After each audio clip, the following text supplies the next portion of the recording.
So what we do mostly nowadays to achieve fertilization is a process called intracytoplasmic sperm injection. Many men present with below 4% morphology or low concentration. So what you're looking at now is a sperm loaded into a pipette that is being advanced into the egg to achieve the sort of displacement or deposit deposition of the sperm into the oocyte. But before we actually deposit the sperm, we aspirate the cytoplasmic bag. So you'll see, if you keep your eye on the ball eye of the sperm, you'll notice it moves almost out of frame. And that is sort of the sign that the egg membrane is being broken, and we can now deposit the sperm directly into the cytoplasm. And this is sort of mechanical fertilization. You can see we use the DA. And it is another opportunity that I sort of discovered for viability assessment. And I noticed that when we inject the eggs, some of them are hard and some of them are soft, so like Goldilocks. You know, too hard or too soft, which is right. And working with, as Chris mentioned, with the bioengineering, we've developed an assay that can assess embryo viability through their viscoelastic properties that I'll show you in a minute. But if the injection is successful, we will see this, which are 2 penis, 2 pronuclei. You heard about the male and female pronuclei. This is a fertilized egg. And I want to show you a video of how we can assess the fertilized egg's viability. And that 3-second video that you saw there, where you see the invagination of the nucleus of the eggshell and the cytoplasm of the 2pn, allows us, when we apply an algorithm, to predict viability in a way that's better than anything we've done so far, comparable if not better to the time lapse, which takes approximately 48 hours. We call this embryo mechanical phenotype.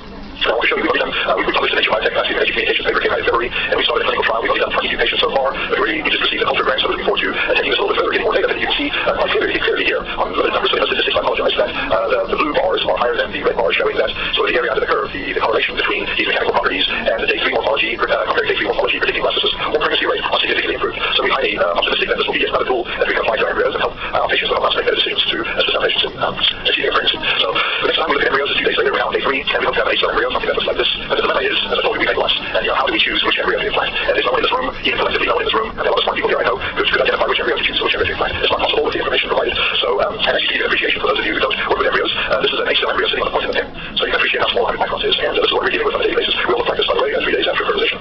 But again, the dilemma is which embryo to transfer. This is a picture from, a decade or so ago, when we were routinely transferring more than 1 embryo, and the problem is, this sort of underscores the problem. We have 6 embryos on one patient on the right, 1 embryo from a patient on the left, and we're both transferred, and guess what? They both resulted in a single pregnancy. So we don't do this on the right anymore. We culture embryos at the last stage, which really allows us to make better selections. Morphology is limiting. What you see is not always what you get. And I want to point out to you here that these ones are sitting on bar stools. These are not their legs. And it's just to sort of underscore that, depending on your mood, depending on your perception or your position, you may see things differently than your neighbor, and we need to do better than this in the science. And to that end, I want to show you now a sort of fast forward about 3 years from Renee's pictures on the time lapse to a more clinical version of the time lapse movie. This is 18 embryos growing in wells now that are indexed, so we know which embryo is which. And we've changed the circles to be different colors for each division. And you can appreciate in this picture that not all embryos are fighting at the same rate. And it turns out this timing is highly informative. And I'm very proud to say that Stanford IVF Lab, starting May 2nd, will be the only lab in the country that is doing this on 100% of their patients. So we've really taken sort of the bedside story and taken it to reality, where as basic scientists and clinicians, we've made a collaboration. We tested it, we published it, tested it, and the company was started, and essentially the product is now in our hands for our patients to take advantage of. And as you can see, the high and low refers to what was in a private video, viable and non-viable, the likelihood of implantation based on the sort of morphokinetic parameters.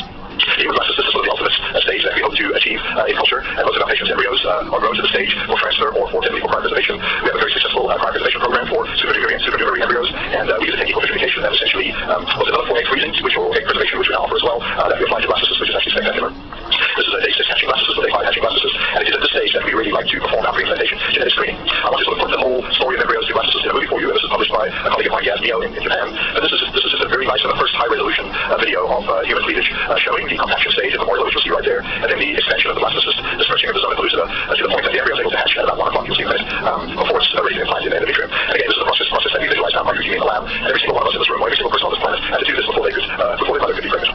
So in the last few minutes, I want to sort of wrap up with the ultimate form of embryo selection or embryo screening. This is what we call PGD or PGS, pre-implantation genetic screening or pre-implantation genetic diagnosis. And this really, as you can see here in the bullets on the screen, is a process that we use for couples undergoing or individuals undergoing in vitro fertilization, where we have access to the oocytes or the embryos, where we can screen for chromosomal number problems like Down syndrome or animal sex selection or single gene defects like cystic fibrosis, etc. So essentially, any gene that we know the sequence for, we can sort of fish for or find spell check in the embryos. We're not doing any gene therapy or any gene editing on human embryos. We're still doing screening or selection and elimination of genetically abnormal or unfavorable traits. But I can imagine, and you'll imagine, that the future probably has these gene editing technologies in the future.